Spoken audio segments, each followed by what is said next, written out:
அனைத்துலக சினிமா ரசிகர்களுக்கு சினிமா கொட்டகையின் அன்பான வணக்கம்.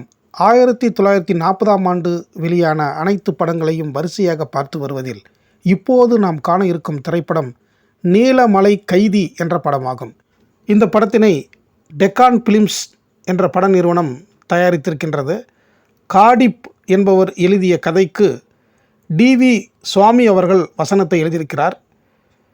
இசையை சாந்தகுமார் தேசாய் என்பவர் செய்திருக்கிறார்.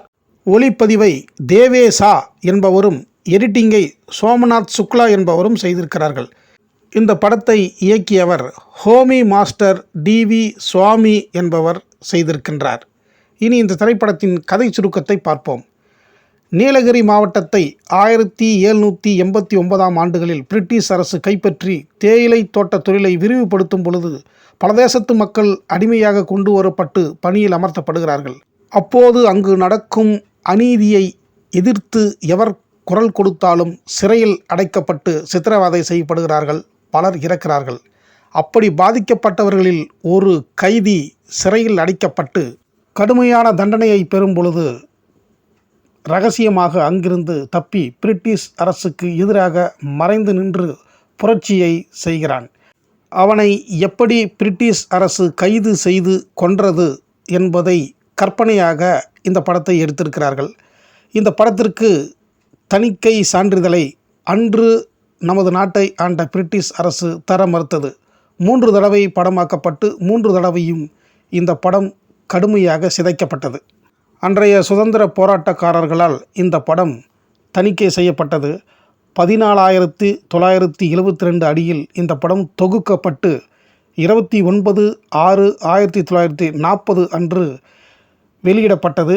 இந்த படம் வெளியான திரையரங்குகளில் பிரிட்டிஷ் படை காவலுக்கு நின்றது. அந்த பயத்தினால் யாரும் படம் பார்க்க வரவில்லை என்றும் சொல்லப்படுகிறது. கடுமையான கட்டுப்பாடுகளின் நிபந்தனையால் இந்த படம் சீர்குலைந்ததால் படம் படுதோல்வியை சந்தித்தது.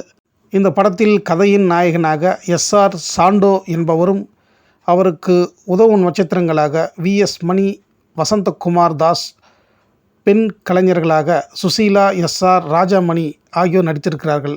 இவற்றை தவிர வேறு எந்த தகவலும் இந்த நீலமலை கைதி திரைப்படத்தினை பற்றி நமக்கு கிடைக்கவில்லை. தமிழ் சினிமாவை வளர்க்க அன்றைய முன்னோர் தயாரிப்பாளர்கள் பலர் சொத்துக்களை இழந்து தேசப்பற்றையும் புரட்சியையும் அன்றே சொல்லியிருக்கிறார்கள் என்பதை நினைக்கும் பொழுது வியப்பாகவும் பெருமையாகவும் இருக்கிறது.